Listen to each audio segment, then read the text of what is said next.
Hi mga mare! Welcome back ulit sa aking kusina at ngayon nga mga mare ay tuturuan ko kayo kung paano nga ba gumawa ng napaka-soft and napaka-creamy na ice candy na pang negosyo.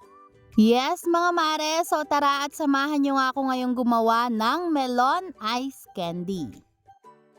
At eto nga mga mare, meron ako ditong cornstarch or pwede kayong gumamit ng cassava starch at tutunawin lang natin to sa 1 cup of water. At i-mix lang natin tong mabuti mga mare hanggang sa wala ng buo-buo, and then after natin yang i-mix ay isi-set aside muna natin yan. Next naman mga mare ay magpapakulo na tayo dito ng tubig, bali 4 liters po yung tubig ko dito. At kapag kumukulo na yan mga mare, saka natin ilalagay dito gradually yung ating tinunaw na cornstarch. At habang nilalagay natin yan ay kailangan po hahaluin natin ito continuously para po maiwasan natin na manikit sa ilalim at masunog. At pagkatapos lang ng ilang minuto mga mare, kung mapapansin nyo ay magiging malapot na to ng paunti-unti and mag-iiba na din po yung kulay, magiging light na po yung kulay nito. So hayaan lang natin to mga mare na mag-simmer for at least 5 to 10 minutes para po talagang maluto yung ating cornstarch. At after nyan mga mare, ang next step naman natin ay gagamit lang tayo dito ng strainer, tapos ay sasalain lang natin ito para po matanggal natin yung mga buo-buo.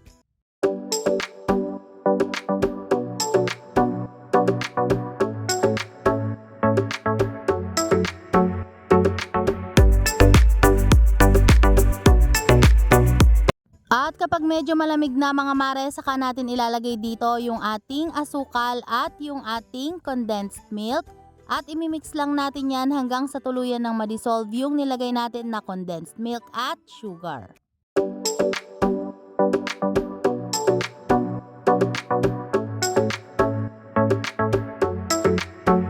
Next naman mga mare, ilagay naman natin dito yung ating melon juice at yung ating evaporated milk, and then imimix lang natin to ng maayos.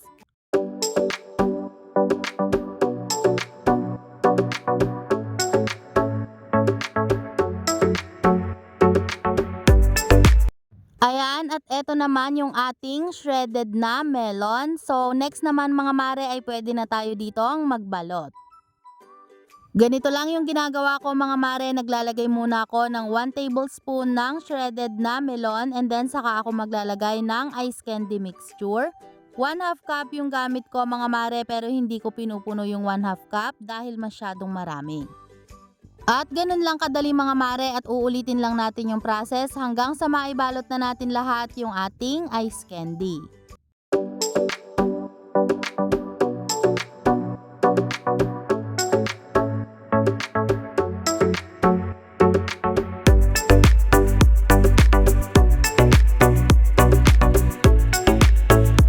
At ayan na mga mare lahat yung aking naibalot na melon ice candy. So ilalagay lang natin to sa freezer overnight at pwede na natin itong gawing pang negosyo.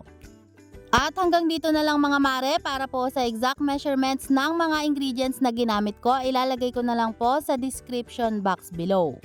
So thank you guys for watching and see you again sa ating mga susunod na pang negosyo recipe. God bless!